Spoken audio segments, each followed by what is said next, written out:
Campbell's comments now. We're a little bit restricted for room, but I'm catching up with Noel Ridge. Hello, Noel. Hey, how are you, Paul? I'm well. We're here to promote the veteran drivers race, the Oxley Feed Mills veteran drivers race that's coming up October 4th. Friday, November the 4th at November Lord's the 4th. Raceway. Yeah, here. But Yep. firstly, the memorabilia, this room in here, it's getting smaller and smaller by the minute. You're getting more and more stuff, mate.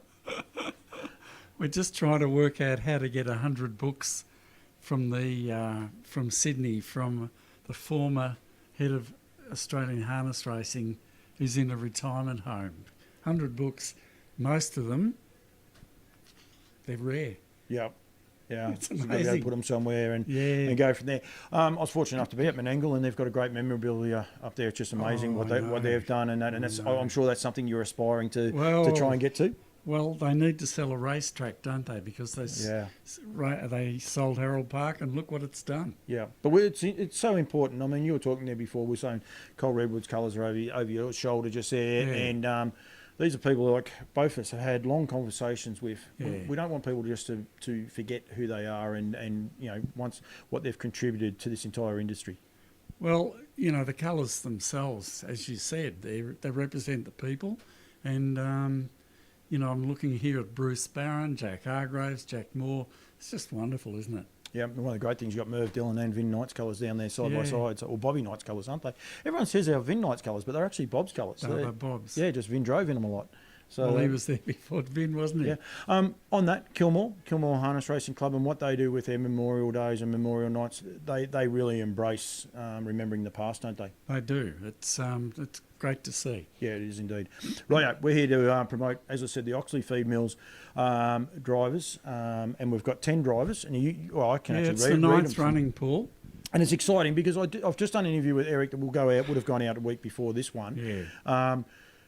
The one thing that's so exciting is the fact, like, Oxley Females just jump straight back onto, like, they love it. It's such a great night. It's such a great lot of fun to be a part of. Well, it's again, I liken it to the Brownlow Medal, and the Brownlow medalists can't play footy anymore, but people like Brian Gath, our top drivers over the past 30 or 40 years, can get out there and do as well as they probably could. And what happens, they'll get presented to the crowd prior to their race. Yes. I shouldn't say this because I'm not in on all of the running of it, but generally they get presented to the crowd. But the guys then go and mingle. And afterwards, they all come up and they get, thanked. The winners get their, the first prize and everything else like that. But they all get thanked, and then they go and mingle it again. So it's not only a great night, to watch, if you like. It's actually a great night to come here and listen to these guys, because they're in a different frame of mind once they get off. They want to tell stories because they start talking stories with each other out on the track. But they're so competitive. Yeah. Lance Justice did the form on. I heard him talking about the form. He knew he was going to win last time we raced because he'd done the form and he was pretty confident. And they're not out there just to drive. They're out there to win. It's great. But as I said, it's just a good night as well, isn't it? Oh, yeah. Look, it's one of the highlights of the year. I think it's both for the participants and for those lucky enough to be on course. It's a great night. It's actually the 68th running of the Anniversary Cup as well on the same night. So that's going to be a big night. And I think there's also some Breeders' Crown heats for 3-year-olds as well. Yeah, they are. So come along. Come along and see these guys and meet them. Hang around. They'll come. They come around. Normally they have nibblies upstairs, but because they're coming here to drive against their peers, their mates and their enemies all in one. Like they all would have had the odd stoush and that on the racetrack as well. Like couple of people that aren't as prominent as others. As Deborah Wicks-Moss, who she was started her career in New South Wales as Debbie Wicks. Was she the first She was. lady driver to win a race in New South Wales? Yep. Yes. Yep. Hang on, got to get that clarified. At a race meeting. At a race meeting on equal playing field with the men. Absolutely. Yep. And Graham Whittle, he had absolute top-class horses at the showgrounds, including Jouer, horses like that. And Graham's won this race. Brian Gath's won it twice.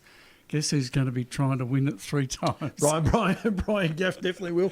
Jimmy O'Sullivan just up the road. The quietly spoken Noel Shin, but ever competitive as well. Noel Shin, his figures are amazing. I think winners to starters, it's something like 21%. So he drove a winner every fifth time he went around. And these guys are all active. They're all very, very competitive. We say about Mark Hayes, this horse he's got at the minute, Sir Patrick. Like, I mean, and, and the way he drove it at Geelong the other night to win. Yep. They're all going good. They're all competitive. Graham Whittle's got a lovely trotter as well, whose name just escapes me, but it's a lovely big black trotter. Yeah. He'll tell me off. And, of course, Lance. And what a job Lance did. We say about memory and history. Saturday night just gone, taking Sokiola and smoking up there for the smoking up sprint. He gets it, doesn't he? Remember in the past. Absolutely. Well, if we don't have a past, we don't have a future, do we? That's right. You can only learn by your mistakes. Good on so you. we don't make it all. Noel, thank you. Anyone wants to come down here and have a look at the museum that you've got started and where it's progressing to and how it's all going, a couple of hours before the first. Yeah, we'll have it. We'll have most it open. meetings. We'll have it open a couple of hours before the anniversary cup night, and it's open. Well, it's open most nights. Be an hour before the first race. Before the first race. Yep. But if they wanted to see it outside those hours, give you a call. Just call the office and we'll open up. Yep, because there's a lot of people, a lot of good races coming up. The Redwood's coming up and things like that. We're not that far from there, so we want people to come over here and have a look at it. And then, hopefully we can get it bigger and better and keep growing it. Noel Ridge, thank you very much. No problem.